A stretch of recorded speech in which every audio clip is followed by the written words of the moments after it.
So hello friends, welcome to learn services. This is Ram Soni. MPPSC 2023 prelims की official answer key आ गई है और ऑफिशियल आंसर की से हम लोग डिस्कस करने वाले हैं आंसर्स को। देखिए यहाँ पर ऑफिशियल आंसर की थोड़ा सा इसमें टेढ़ा मेढ़ा दिया हुआ इस बार, बिकॉज इसमें आप देखेंगे सेट सी हम डिस्कस करने वाले हैं और सेट सी में पूरा आगे पीछे दिया हुआ है। बाकियों में भी ऐसी सीक्वेंस है 30, 28, 29, 99, 98, 100, पूरा सीक्वेंस आगे पीछे एमपीपीएससी ने कर रखा है। बट एनीवे, हमारा जो मेन पॉइंट है कि हम टॉपिक डिस्कस करने वाले, क्वेश्चन डिस्कस करने वाले हैं। तो देखते हैं पहला क्वेश्चन क्या है। पहला क्वेश्चन है, पूर्णा नदी निम्नलिखित में से किसकी सहायक नदी है। देखिए ऑफिशियल आंसर की जो भी आई है उससे हम डिस्कस कर रहे हैं आंसर्स को, है ना। तो पूर्णा नदी किसकी सहायक नदी है? ताप्ती की सहायक नदी है। और ताप्ती का उद्गम कहाँ से होता है? ये होता है बैतूल के मुल्तई से। याद रहे पूर्णा नदी का उद्गम भी वैसे बैतूल से होता है, लेकिन एक बड़ा इंटरेस्टिंग फैक्ट ये आपको बताता हूँ कि पूर्णा नदी जो है ये थोड़ा सा मध्य प्रदेश से फ्लो करती है और बाद में यहाँ से महाराष्ट्र में चली जाती है। और कमाल की बात है, ताप्ती यहाँ फ्लो होने के बाद में जब महाराष्ट्र में जाती है तो वहीं पे पूर्णा से मुलाकात होती है। मतलब पूर्णा ताप्ती से मीट करती है कहाँ? महाराष्ट्र में। पूर्णा मध्य प्रदेश में बैतूल से तो ओरिजिन होती है, लेकिन थोड़ा सा ही फ्लो होती है मध्य प्रदेश में और बाद में महाराष्ट्र में चली जाती है। तो पूर्णा और ताप्ती का जो मीटिंग प्लेस है वो कहाँ पे है? महाराष्ट्र में, है ना। चलो अगला क्वेश्चन लेते हैं। मध्य प्रदेश की जलवायु के संदर्भ में निम्नलिखित में से कौन सा कथन सही नहीं है? गलत स्टेटमेंट बताना है इसमें आपको। पहला स्टेटमेंट, मध्य प्रदेश की जलवायु उष्णकटिबंधीय है। बिल्कुल सी बात है, मध्य प्रदेश की जलवायु ट्रॉपिकल क्लाइमेट है ना, ऑब्वियस सी बात है। यह राज्य मानसूनी जलवायु के अंतर्गत आता है, ये भी सही है। राज्य के दक्षिण भाग में शीतोष्ण कटिबंधीय जलवायु पाई जाती है। देखो साउथ में तो पॉसिबल ही नहीं, साउथ तो पूरा का पूरा ट्रॉपिक ऑफ कैंसर के अंदर में आता है। अब देखो मध्य प्रदेश ये है, यहाँ से ट्रॉपिक ऑफ कैंसर पास करती है, तो ये पूरा जो क्षेत्र है ये तो ट्रॉपिकल जोन में आएगा। तो यहाँ पे शीतोष्ण कटिबंधीय मतलब ट्रॉपिक टेम्परेट जोन, इसका कोई मतलब ही नहीं बनता। तो ये स्टेटमेंट सीधा इसमें गलत है। और चौथा स्टेटमेंट है, कर्क रेखा इसके मध्य से ही निकलती है। बिल्कुल सही बात है, कर्क रेखा मध्य के मध्य से निकलती है। 14 जिले जो हैं मध्य प्रदेश के वो कर्क रेखा को स्पर्श करते हैं, ट्रॉपिक ऑफ कैंसर को टच करते हैं, है ना। चलो अगला क्वेश्चन लेते हैं। अगला क्वेश्चन है, बीजागढ़ की पहाड़ी निम्नलिखित में से किस पर्वत श्रेणी में स्थित है? इसका स्ट्रेट फॉरवर्ड क्वेश्चन है, सतपुड़ा श्रेणी। ये बीजागढ़ की पहाड़ियां यहाँ पर है आपकी, है ना, दैट्स समवेयर हियर। अगला है, मध्य प्रदेश में किस प्रकार के वन नहीं पाए जाते हैं? तो मध्य प्रदेश में उष्णकटिबंधीय आर्द्र पतझड़ वन पाए जाते हैं, उप आर्द्र पहाड़ी वन कांटेदार, लेकिन अल्पाइन वन नहीं पाए जाते। बिकॉज बेसिकली अल्पाइन वन जो है, अल्पाइन फॉरेस्ट जो है, ये बहुत ही ज़्यादा हाइट पे पाए जाते हैं। या तो आप देखा जाए तो यदि हिमालय की बात करें तो हिमालय में 3000 मीटर की ऊंचाई पे अल्पाइन वन पाए जाते हैं। तो ये काफ़ी ज़्यादा हाइट पे पाए जाते हैं, मतलब अल्टीट्यूड काफ़ी ज़्यादा होना चाहिए, जहाँ पे एक प्रकार से कह सकते हो आप पोलर क्लाइमेट एक प्रकार से आपको देखने को मिलता है ना। आगे चलते हैं। यहाँ पे पांचवा क्वेश्चन आपके सामने, निम्नलिखित में से कौन सा थर्मल पावर स्टेशन अनूपपुर जिले के चचाई में स्थित है? तो अनूपपुर जिले के चचाई में कौन सा है? ये अमरकंटक पावर स्टेशन है। अगला क्वेश्चन है, वर्ष 2020-21 में मध्य प्रदेश में कपास उत्पादन में निम्नलिखित में से कौन सा जिला प्रथम स्थान पर था? तो ये कौन सा है? ये खरगोन है। वैसे भी ये क्वेश्चन को एलिमिनेट करना, ऑप्शन को एलिमिनेट करना बहुत आसान था, बिकॉज आपको पता होना चाहिए जो कपासी मिट्टी है वो हम काली मिट्टी को बोलते हैं। और मध्य देश के मालवा अंचल में, ये वाला जो अंचल है, यहाँ पर आपको काली मिट्टी पाई जाती है, तो काली मिट्टी को हम कपासी मिट्टी बोलते हैं, है ना। अब यहाँ पे याद रखना है कि ये जो अपना ईस्टर्न वाला इलाका है, सॉरी वेस्टर्न का इलाका है, पश्चिमी क्षेत्र है, यहीं पे आपको नीचे मिलेगा खरगोन, मतलब जो निमाड़ अंचल है यहाँ पे, खरगोन और खंडवा। तो ऑब्वियस बात है यहाँ पे एक ही ऑप्शन ऐसा है जो यहाँ पे इस अंचल का है, बाकी दमोह इधर का है, मंडला इधर का है, पन्ना इधर का है, तो बाकी ऑप्शन से आप एलिमिनेट कर सकते हो, है ना। चलो सेवंथ क्वेश्चन है, बुनियादी सड़क सांख्यिकी वर्ष 2018-19 के अनुसार मध्य देश के सड़क मार्गों के संबंध में निम्नलिखित में से कौन सा कथन सही नहीं है? गलत स्टेटमेंट बताना है आपको। पहला है, राष्ट्रीय राजमार्ग की लंबाई 8000 किलोमीटर से अधिक है, सही है। राज्य राजमार्ग की लंबाई 11000 किलोमीटर से अधिक है, ये भी सही है। जिला सड़क मार्ग की लंबाई 50000 किलोमीटर से अधिक है, ये भी सही है। सड़क घनत्व में यह राज्य देश में प्रथम स्थान पर है, ये स्टेटमेंट यहां पर गलत है। अब देखो रोड डेंसिटी के दो डेटा मिलते हैं। एक तो मिलता है कि पर 1 लाख पॉपुलेशन में कितनी रोड हैं, तो वो तो एक अलग है। लेकिन जो असल में रोड डेंसिटी कोड किया आता है वो होता है कि पर किलोमीटर स्क्वायर एरिया में कितनी रोड है। तो यहाँ पे देखिए तो रोड डेंसिटी में सबसे टॉप में जो राज्य हमारे देश में है वो है केरला। तो यहाँ पे देखिए तो मध्य प्रदेश का कोई भी नंबर नहीं है, मध्य प्रदेश में ये वाली टॉप 5 में भी यहाँ पर नहीं है। तो सड़क घनत्व में राज्य देश में प्रथम स्थान पर है, ये स्टेटमेंट गलत है, बाकी सारे स्टेटमेंट यहाँ पे सही है ना। आठवां क्वेश्चन आपके सामने, 2021-22 में भारत में तांबा उत्पादन में मध्य प्रदेश किस स्थान पर था? देखो तांबा उत्पादन में मध्य प्रदेश प्रथम स्थान पर था, जो कि मलाजखंड नाम की जो माइन है वो मध्य प्रदेश के बालाघाट में है। और याद रखिए बहुत ही महत्वपूर्ण क्षेत्र है तांबा उत्पादन के लिए। अगला है, निम्नलिखित में से मध्य प्रदेश की कौन सी नदी 3 राज्यों में प्रवाहित होती है? देखो ये नदी है। अब देखो केन और बाकियों का तो कोई मतलब ही नहीं है। माही एक ऐसी नदी है जो 3 राज्यों में प्रवाहित होती है। पहले महाराष्ट्र मध्य प्रदेश में है, फिर राजस्थान, फिर गुजरात। अब देखो समझना ये है कि माही बेसिकली कर्क रेखा को भी 2 बार कट करती है। तो ये क्वेश्चन भी पूछा आता है कर्क रेखा को 2 बार कट करने वाली नदी कौन सी है, तो ये है माही नदी। और दूसरी बात याद रखना, मकर रेखा को 2 बार कट करने वाली नदी है लिम्पोपो, जो कि अफ्रीका में फ्लो होती है। एक और याद रखना, जो विषुवत रेखा है, मतलब जो हमारा इक्वेटर लाइन है, उसको 2 बार कट करने वाली जो नदी है उसका नाम है कांगो, जो कि डेमोक्रेटिक रिपब्लिक कांगो उधर साइड बहती है।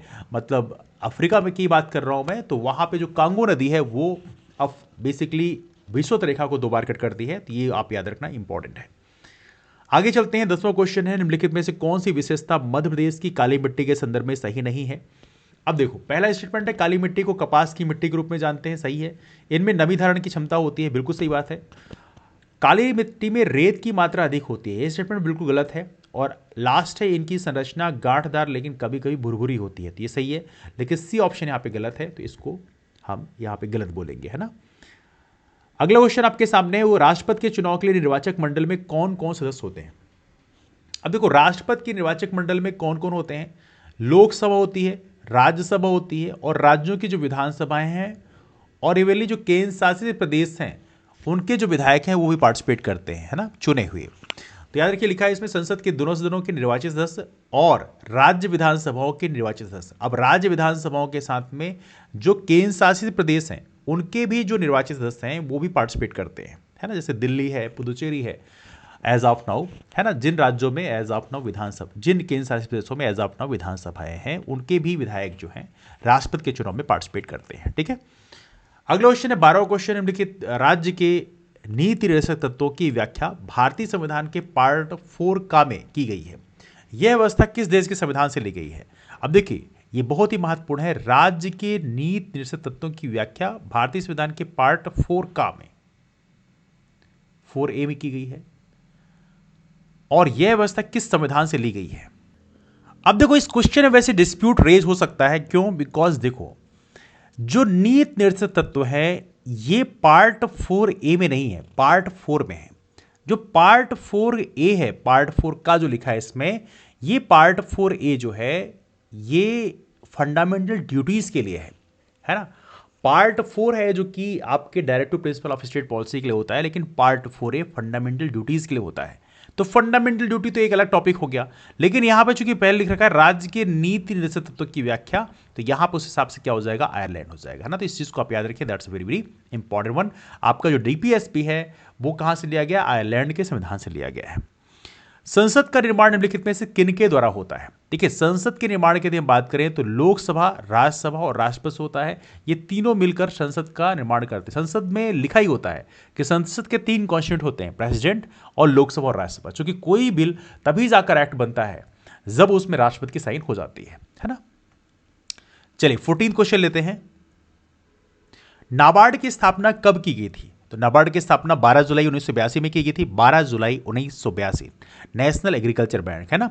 भारतीय लघु उद्योग विकास बैंक सिडबी की स्थापना कब हुई थी, स्मॉल जो इंडस्ट्रीज हैं उनके लिए, तो ये है अप्रैल 1990 में। अप्रैल 1990 में सिडबी बैंक की स्थापना की गई थी, है ना। चलिए आगे चलते हैं। अगला क्वेश्चन है 1980 में भारत में कितने बैंकों का राष्ट्रीयकरण किया गया था। देखिए 1980 में भारत में 6 बैंकों का राष्ट्रीयकरण किया गया था, और 1969 में 14 बैंकों का राष्ट्रीयकरण हम पहले ही कर चुके थे। मतलब कुल मिला के 20 बैंकों का राष्ट्रीयकरण 1980 तक में हो गया था, है ना। चलिए अगला क्वेश्चन है, शिक्षा का अधिकार किस संविधान संशोधन द्वारा मौलिक अधिकार में शामिल किया गया था। तो शिक्षा का अधिकार जो है ये 86th अमेंडमेंट एक्ट के द्वारा, इसको हमने आर्टिकल 21A में ऐड किया। पहले आर्टिकल 45 में 6 से 14 साल के बच्चों के लिए शिक्षा की व्यवस्था की गई थी, जो कि हमारे राज्य के नीति निर्देशक तत्वों में आता है, मतलब directive principle of state policy में आता है। लेकिन बाद में उससे निकालकर इसको आर्टिकल 21A में डाल दिया गया, जो कि as of now fundamental right में आता है, मौलिक अधिकारों में आता है। यहां पे इस चीज को समझना है कि आर्टिकल 45 में बाद में क्या बदलाव कर दिया गया, वहां पे 0 से 6 साल के जो बच्चे हैं उनके लिए शिक्षा की व्यवस्था की बात की गई है, लेकिन 6 साल से 14 साल के जो बच्चे हैं उनके लिए आर्टिकल 21A में व्यवस्था कर दी गई है ना। अनुच्छेद 51 का मौलिक कर्तव्य की व्याख्या करता है। फिलहाल कितने मौलिक कर्तव्यों का उल्लेख है? तो फिलहाल 11 मौलिक कर्तव्य है ना, 11। और 11th वाला जो है ये भी याद रखना कि 11वां जो मौलिक कर्तव्य है ये भी 86th अमेंडमेंट एक्ट के द्वारा ही जोड़ा गया था। और उसमें ये कहा गया था कि जो पेरेंट्स हैं उनकी रिस्पॉन्सिबिलिटी होगी कि अपने बच्चों के लिए एजुकेशन की व्यवस्था कराएं, है ना। चलिए, किस संविधान संशोधन के द्वारा प्रस्तावना में समाजवादी शब्द जोड़ा गया था? अब देखो ये बड़ा ही इंपॉर्टेंट है। समाजवाद मतलब सोशलिस्ट और सेक्युलर ये दोनों ही वर्ड ऐड किए गए थे 42वें संविधान संशोधन 42nd अमेंडमेंट एक्ट के द्वारा 1976 में। अब देखो यहां पे समझना है 42nd अमेंडमेंट एक्ट को हम लोग मिनी कॉन्स्टिट्यूशन ही बोलते हैं, है ना, जो कि इंदिरा गांधी के टाइम में कराया गया था। संविधान सभा का निर्माण किस योजना के तहत किया गया था? देखो संविधान सभा का निर्माण जो है कैबिनेट मिशन प्लान के अकॉर्डिंग किया गया था। और संविधान सभा में दोनों ही प्रकार के मेंबर थे, इलेक्टेड मेंबर भी थे और नॉमिनेट मेंबर भी थे। इलेक्टेड में क्यों बोल रहा हूं?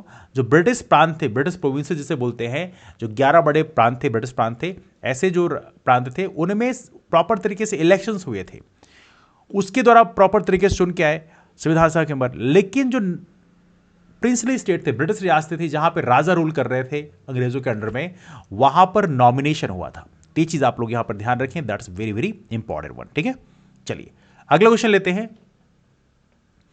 निम्नलिखित सागरों में कौन सा गाजा स्ट्रिप के पास में स्थित है? देखो गाजा स्ट्रिप की बात करें तो गाजा स्ट्रिप में एज ऑफ नाउ डिस्प्यूट भी चल रहा है, इजराइल और हमास वाला।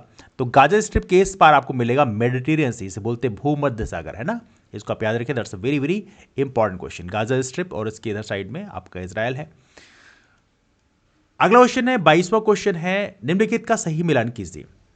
तो सही मिलान क्या है? बेलाडीला छत्तीसगढ़ में है, केंदुझार उड़ीसा में है, बालाघाट मध्य प्रदेश में है, कुद्रेमुख जो है ये आपका कर्नाटक में है। तो इसका सही ऑप्शन हुआ बी। ऑलराइट, तो 22वें का सही आंसर क्या हुआ? 22वें का सही आंसर हुआ बी। टाटीपाका तेल रिफाइनरी कहां स्थित है? टाटीपाका तेल रिफाइनरी है आपके आंध्र प्रदेश में, दैट्स वेरी इंपॉर्टेंट। निम्नलिखित युग्मों का मिलान करते हुए सही कूट की पहचान कीजिए। अब जैव आरक्षित क्षेत्र दिए हैं, राज्य दिया हुआ है। नोकरेक कहां पे? मेघालय में है, नोकरेक, है ना। नोकरेक कहां पे? मेघालय में है। मानस असम में है, मानस असम में है। सिमलीपाल जो है उड़ीसा में है, सिमलीपाल उड़ीसा में। और शेषचलम जो है ये आंध्र प्रदेश में है। तो ये हो गया BDAC, है ना। अगला है भूमिगत ताप के उपयोग का प्रथम सफल प्रयास कहां किया गया? तो ये किया गया बोइजे, इडाहो में, USA में। याद रखिएगा भूमिगत ताप के उपयोग का मतलब जो जियोथर्मल एनर्जी है उसको पहली बार यहां पे इस्तेमाल किया गया। निम्नलिखित में से किसे मोलासिस बेसिन भी कहा जाता है? मोलासिस बेसिन कहा जाता है किसको? मिजोरम को। और याद रखिए मिजोरम जो है कहां पे है? सबसे ऊपर जो है आपका अरुणाचल प्रदेश, उसके बाद नागालैंड, फिर मणिपुर, फिर मिजोरम, और ये बगल में त्रिपुरा लगा हुआ है। तो मिजोरम को बेसिकली हम बोलते हैं मोलासिस बेसिन। अगला क्वेश्चन 27 क्वेश्चन, निम्नलिखित में से पटल विरूपण प्रक्रिया के अंतर्गत कौन सी प्रक्रिया नहीं आती? तो इसमें MPPSC के ऑफिशियल आंसर की में है विस्मांगी। विस्मांगी जो है नहीं आती बिकॉज इसका कोई संबंध नहीं है। बाकी वो कहीं ना कहीं डायरेक्टली इनडायरेक्टली रिलेशन है ना, तो इसको आप ध्यान रखेंगे। अगला क्वेश्चन है राज्यों की अधिकतम से न्यूनतम साक्षरता अनुसार सही क्रम को इंगित कीजिए भारतीय जनगणना 2011 के अनुसार।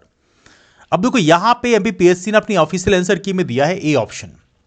हालांकि इसमें डिस्प्यूट रेज होता है बिकॉज बेसिकली देखिए तो यहां पर केरल मिजोरम तो ठीक है, केरल का सबसे अधिक है, उसके बाद मिजोरम का है, लेकिन उसके बाद बेसिकली गोवा का है, फिर त्रिपुरा का है। तो यहां पे हल्की सी गलती MPPSC ने अपनी ऑफिशियल आंसर की भी करी है।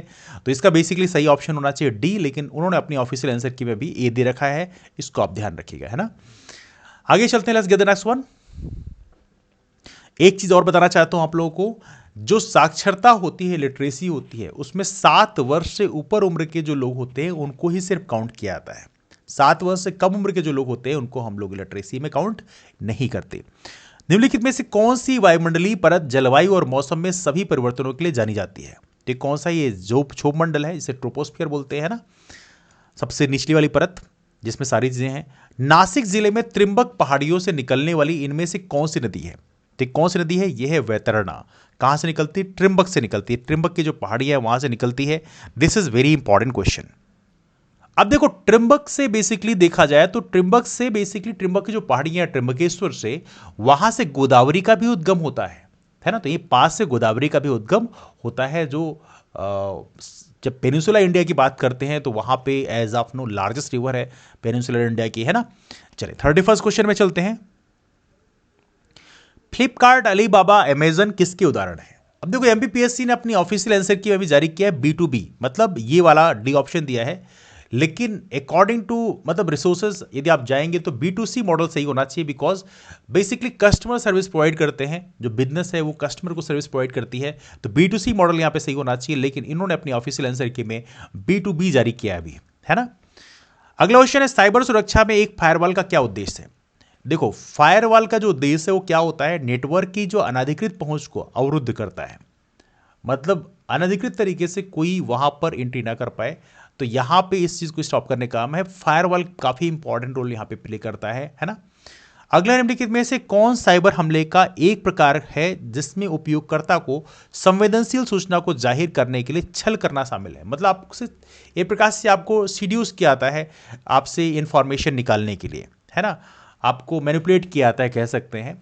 तो इसमें क्या होता है, आपको कॉल करेंगे, आपको बोलेंगे कि हाँ मैं ये बोल रहा हूँ, इस बैंक से बोल रहा हूँ, यहाँ से इन्फॉर्मेशन चाहिए, आपको लोन चाहिए, ये वो समथिंग, और उसके माध्यम से आपकी पर्सनल इन्फॉर्मेशन निकाली जाती है, आपका बैंक का अकाउंट नंबर, आधार कार्ड, कई बार आपसे पिन तक मांग लेते हैं और वो आप बता देते हैं, OTP आपसे मांगी जाती है, तो उसके माध्यम से दिक्कत होती है। तो ये है फिशिंग हमला, इसे बोलते हैं फिशिंग। हालांकि ऐसे कुछ और टर्म भी होते हैं, फिशिंग होता है, विशिंग भी होता है। विशिंग में फ़ोन कॉल के माध्यम से किया जाता है, एक होता है स्मिशिंग भी होता है, SMS के माध्यम से रहता है कि आपको SMS किया जाता है कि भाई आपकी लॉटरी लग गई है, आपने बैंक अकाउंट नंबर बताइए, आप ना आपका जो कहने का मतलब ये कि जो आपका डेबिट कार्ड है उसका नंबर बताओ, उसका पिन बताओ, समथिंग लाइक दैट। इस तरह से डेटा आपसे मैनिपुलेट करके निकाला जाता है।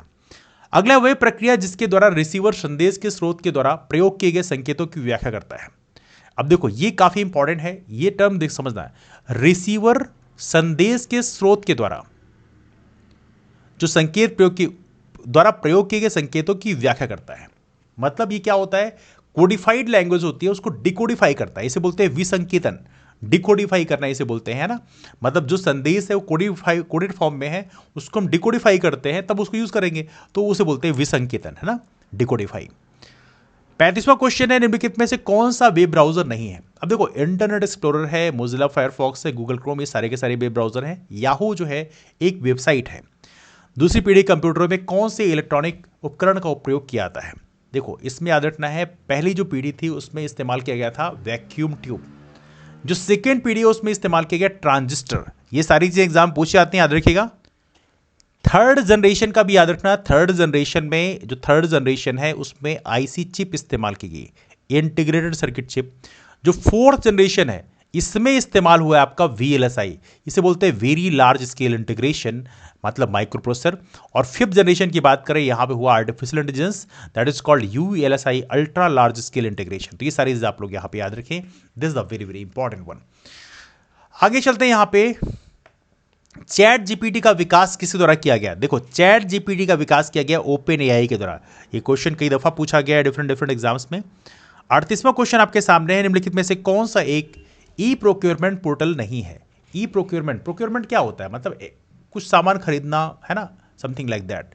तो ये आपका MP ऑनलाइन नहीं, बाकी जो है ई प्रोक्योरमेंट पोर्टल है। निम्नलिखित में से कौन सा इंटरनेट कनेक्शन का एक प्रकार है जो टेलीफोन लाइनों का प्रयोग करता है? टेलीफोन लाइनों का प्रयोग करता है, यह है DSL, डिजिटल सब्सक्राइबर लाइन, है ना, तो इसको आप याद रखिएगा। अगला आपके सामने है ई कॉमर्स का निम्नलिखित में से,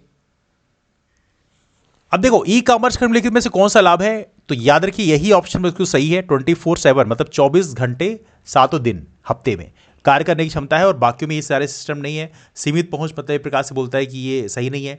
खरीदारी के अनुभव को व्यक्तिपरक करने की क्षमता है, मतलब ये भी निगेटिव बोल रहा है। ऊंची परिचालन लगते हैं, ऐसा कुछ नहीं है। तो ई कॉमर्स का ये ऑप्शन सही है। 41st क्वेश्चन है, भीमा नायक का संबंध किस रियासत से था? तो भीमा नायक कौन से के थे? बड़वानी क्षेत्र के थे। यदि आप मैप में देखोगे बड़वानी कहां पड़ेगा, बड़वानी निमाड़ अंचल पड़ेगा, है ना, दिस इज समवेयर हियर। जनजाति नेता थे सीताराम कंवर और रघुनाथ सिंह मंडलोई भिलाला। अंग्रेज विरोधी क्रांति में कब शामिल हुए थे? याद रखना ये भीमा नायक के ही कह सकते हैं कंटेम्प्रेरी थे उस समय के। 1857 रिवोल्ट में इनका कंट्रीब्यूशन रहा है। अगला क्वेश्चन है, सागर के आंचलिक क्षेत्रों में दीपावली के अवसर पर सागर के आंचलिक क्षेत्रों में दीपावली के अवसर पर कौन सा लोक नृत्य प्रचलित है? अब देखो, दीपावली के अवसर पर यह है मौनी नृत्य। अब मौनी नृत्य आप कम ही पढ़ते हो, मांडलिया फिफरिया डंडा नृत्य पढ़ते हो आप, क्योंकि ये जो मांडलिया फिफरिया डंडा है ये अपने निमाड़ अंचल के हैं, कुछ मालवांचल में भी होता है जैसे डंडा वगैरह है, लेकिन मौनी नृत्य जो है ये अपने कौन से अंचल का है? ये सागर के अंचल मतलब बुंदेलखंड अंचल का है। आमतौर पर हम लोग जो लोक नृत्य पढ़ते हैं वो राई पढ़ते हैं, लेकिन एलिमिनेशन से आप कर सकते हो। मौनी नृत्य यहाँ पे इकलौता है जो इस अंचल का नहीं है, मतलब मालवा अंचल का नहीं, ये है आपके बुंदेलखंड अंचल का। इस तरह से आप एलिमिनेट कर सकते थे, है ना। चलिए अगला क्वेश्चन देखते हैं।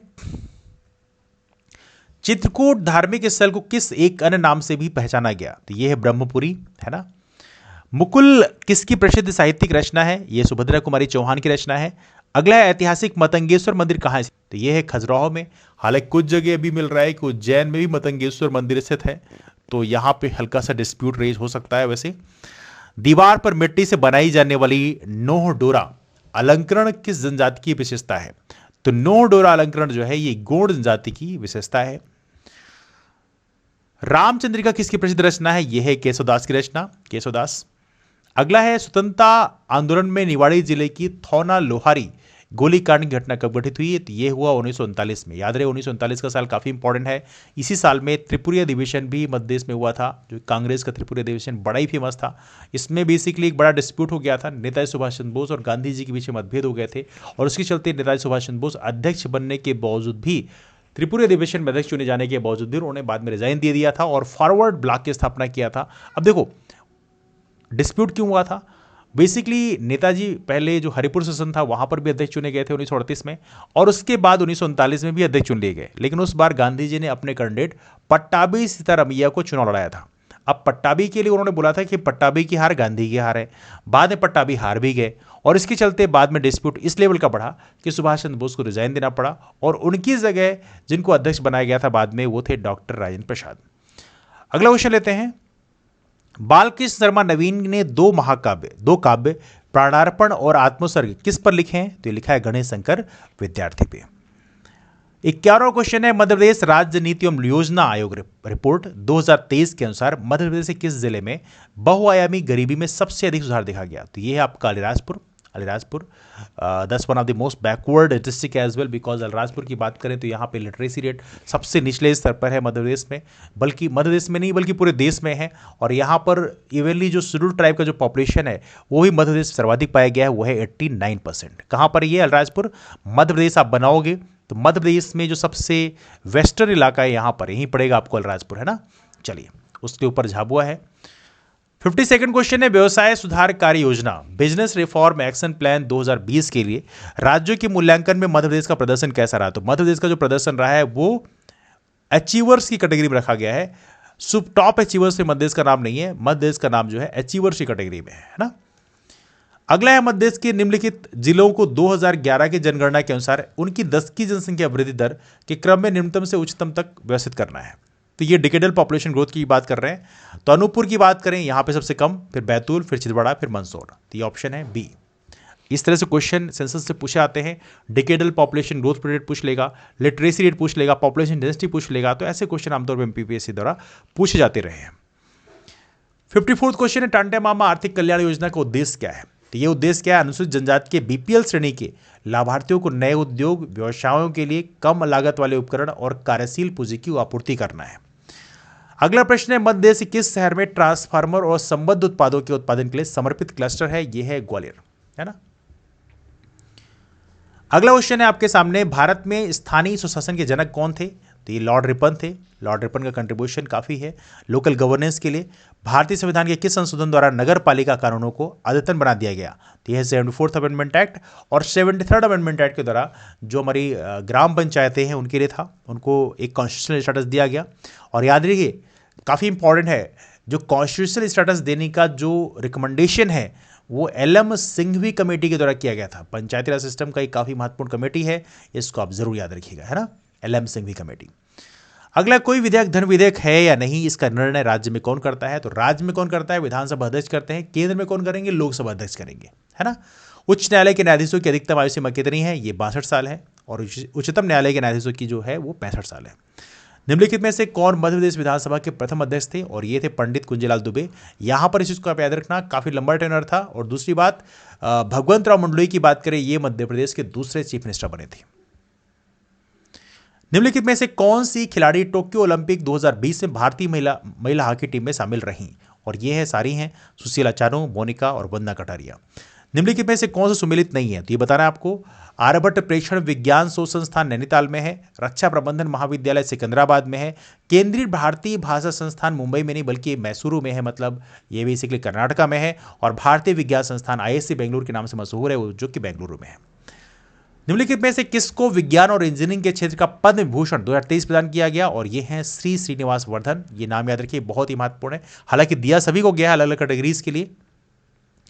Amateur kabaddi federation of India AKFI का मुख्यालय कहां पर है? तो ये है आपके जयपुर में, इसको आप याद रखिएगा, दैट्स वेरी वेरी इंपॉर्टेंट।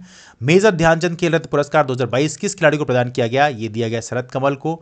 और एक क्वेश्चन अभी MPPSC फॉरेस्ट सर्विस मेंस हुआ था, उसमें भी एक क्वेश्चन पूछा गया था, तो एक प्रकार से कह सकते हैं रिपीटेड क्वेश्चन हो गया। भारत ने अपना पहला एक दिवसीय अंतर्राष्ट्रीय क्रिकेट मैच किस देश के साथ और किस वर्ष में खेला था? तो याद रखिए 1974 में खेला गया था, इंग्लैंड के खिलाफ में। 21 जून को अंतर्राष्ट्रीय योग दिवस के रूप में मनाया जाना किस वर्ष से प्रारंभ हुआ? तो 21 जून को अंतर्राष्ट्रीय योग दिवस जो एक्सेप्ट किया गया यूनाइटेड नेशंस के द्वारा, वो 2015 में एक्सेप्ट किया गया। प्रथम भारतीय महिला सैनिक स्काई डाइवर कौन है? ये है मंजू। सेंट्रल बैंकिंग अवार्ड 2023 में गवर्नर ऑफ द ईयर पुरस्कार किस देश के सेंट्रल बैंक के गवर्नर को प्रदान किया गया? ये भारत के गवर्नर हैं शक्तिकांत दास, इनको दिया गया। निम्नलिखित में से किस उद्योगपति को भारत का इस्पात पुरुष कहा जाता है? Steel man. तो ये कौन है? ये है जमशेदजी ईरानी। राष्ट्रीय अनुसूचित जनजाति आयोग के अध्यक्ष और उपाध्यक्ष के अतिरिक्त सदस्यों की कुल संख्या कितनी है? याद रहे इन सबको मिलाकर होते हैं 5। इसमें एक चेयरमैन हो गए, एक डेप्यूटी चेयरमैन हो गए और एक 30 सदस्य हो गए, है ना। इसको आप याद रखिए, that's very very important question. 72वां क्वेश्चन, निम्नलिखित में से कौन सा अधिकार राष्ट्रीय मानवाधिकार आयोग के दायरे में नहीं आता?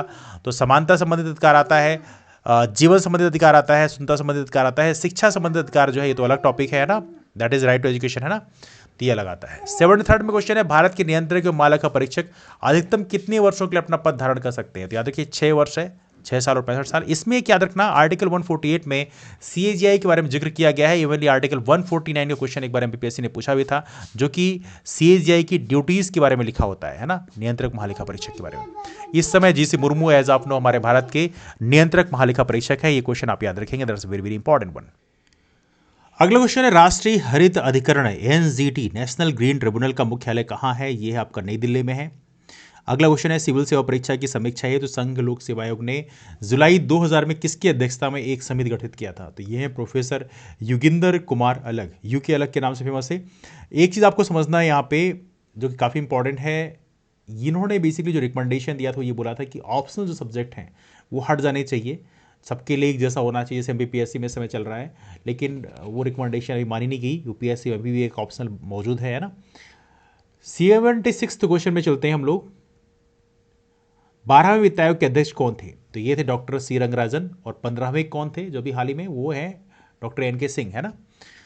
खाद्य संरक्षण आयोग निम्नलिखित में से किस अधिनियम के अंतर्गत स्थापित एक वैधानिक निकाय है? तो ये है राष्ट्रीय खाद्य सुरक्षा अधिनियम 2013, है ना। निम्नलिखित में से भारतीय संविधान का कौन सा अनुच्छेद लोक सेवा आयोगों के व्यय के संबंधित है? यह है अनुच्छेद 322। हालांकि ऐसे क्वेश्चन रिप्लाई करना थोड़ा सा मुश्किल होता है। राष्ट्रीय महिला आयोग के कार्य निर्दिष्ट हैं, तो कौन से सेक्शन में है? तो महिला जो आयोग अधिनियम 1990 है उसमें जो धारा 10 है इसमें ये चीज़ें लिखी हुई हैं, फंक्शंस के बारे में, है ना। योजना आयोग के स्थान पर एक नई संस्था नीति आयोग का गठन कब किया गया? तो ये किया गया 1 जनवरी 2015 को। याद रहे, नीति आयोग हो जिसे बोलते हैं national institution of transforming India, और योजना आयोग, ये दोनों ही नॉन कॉन्स्टिट्यूशनल और नॉन स्टैट्यूटरी बॉडी हैं, जिनका जो अध्यक्षता करते हैं वो कौन करते हैं? प्रधानमंत्री करते हैं, है ना। 81st क्वेश्चन है, निम्नलिखित में से कितनी रियासतें 15 फरवरी 1948 को सौराष्ट्र संघ में मिलाई गई? तो सौराष्ट्र संघ में 222 रियासतें मिलाई गई, दैट्स ह्यूज। वर्ष 1948 में बुंदेलखंड एवं बघेलखंड को जोड़कर कौन सा प्रदेश अस्तित्व में आया था? तो ये कौन सा है? विंध्य प्रदेश। ये सारी चीज़ें डिस्कस करते हैं हम लोग।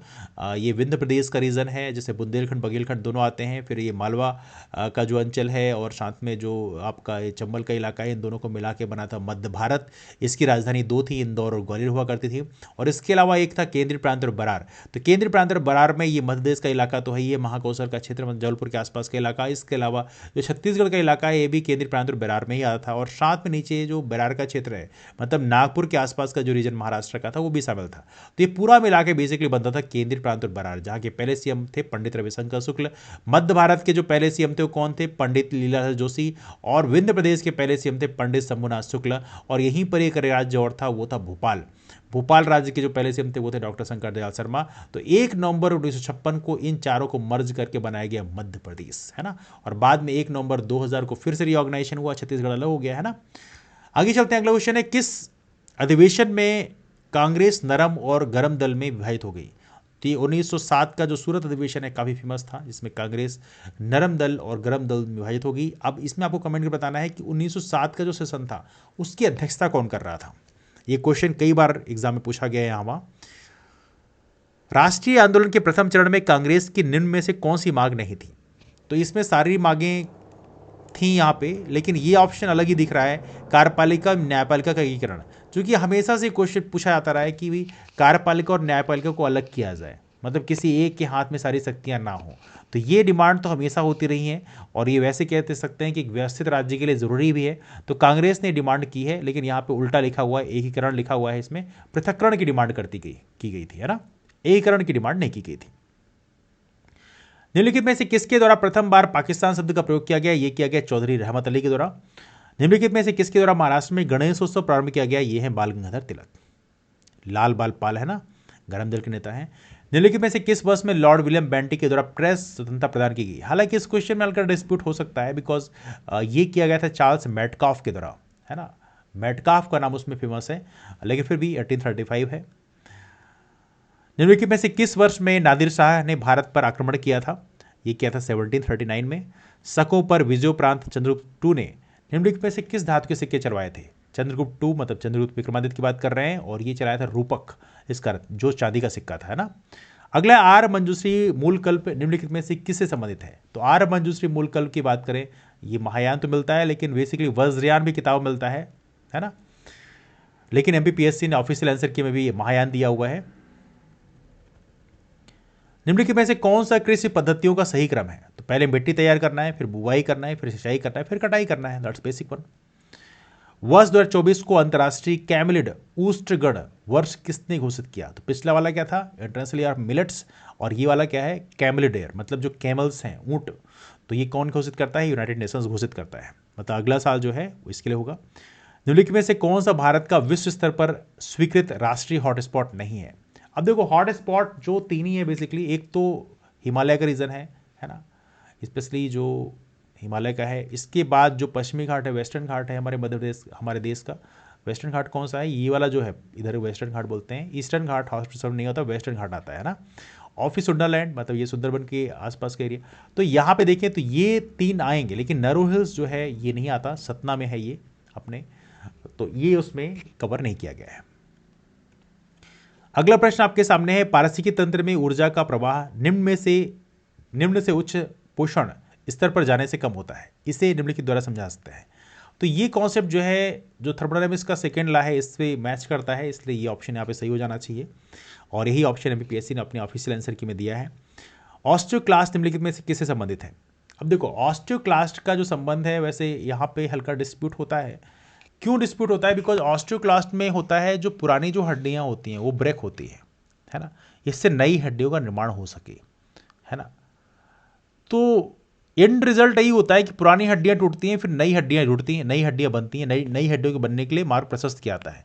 लेकिन उस घटना को, पुरानी हड्डियों के टूटने की जो घटना है, उसको बोलते हैं ऑस्टियोक्लास्ट। इसलिए सही ऑप्शन यही होगा, हड्डी टूटना, मतलब सी ऑप्शन यहाँ पे सही होगा। और MPPSC ने अपनी ऑफिशियल आंसर की में सी ही दिया था, है ना, तो इस चीज़ को आप ध्यान रखिएगा। लेकिन यहाँ पे कुछ लोगों को डिस्प्यूट लग रहा है, लेकिन यहाँ पर हड्डी टूटना ही यहाँ पे सही होना चाहिए। अगला क्वेश्चन आपके सामने 96 क्वेश्चन है, ग्रीन मफलर किस प्रदूषण संबंधित है?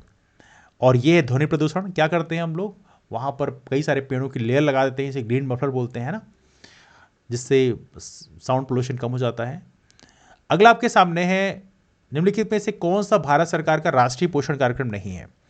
तो यहाँ पे डी ऑप्शन यहाँ पे सही है, राष्ट्रीय मौखिक स्वास्थ्य कार्यक्रम। ओरल जो प्रोग्राम है वो इसमें नहीं आता है ना, तो ये डी ऑप्शन MPSC के द्वारा ऑफिशियली सही ऑप्शन दिया गया है ना, इसको आप ध्यान रखिएगा, that's very very important one. अगला क्वेश्चन आपके सामने है, निम्नलिखित में से कौन सा सबसे स्थिर पारिस्थितिकी तंत्र है? तो ये एमपीपीएससी ने दिया है समुद्री पारिस्थितिकी तंत्र। यहां पे इस चीज को आप ध्यान रखना कि जो समुद्री है मराइन इकोसिस्टम, क्यों बोलते हैं इसको सबसे स्टेबल? बिकॉज बाकी जो सिस्टम है उसमें कहीं ना कहीं देखो ऑब्वियस सी बात है, ठंडी भी आती है, गर्मी भी आती है, बरसात भी आती है, सारी चीजें आती हैं, चाहे वन हो, चाहे रेगिस्तान हो, चाहे घास का मैदान हो, हर जगह ठंडी गर्मी बरसात सब आती है। लेकिन समुद्री पारिस्थितिकी तंत्र मतलब जो ओशन के अंदर का सिस्टम है वहां पे इसका कोई खास असर होता नहीं है, इसीलिए इसको हम सबसे स्टेबल इकोसिस्टम बोलते हैं। अगला निम्नलिखित में से कौन सा जैव निम्नीकरण प्रदूषक नहीं है, मतलब बायोडिग्रेडेबल नहीं है?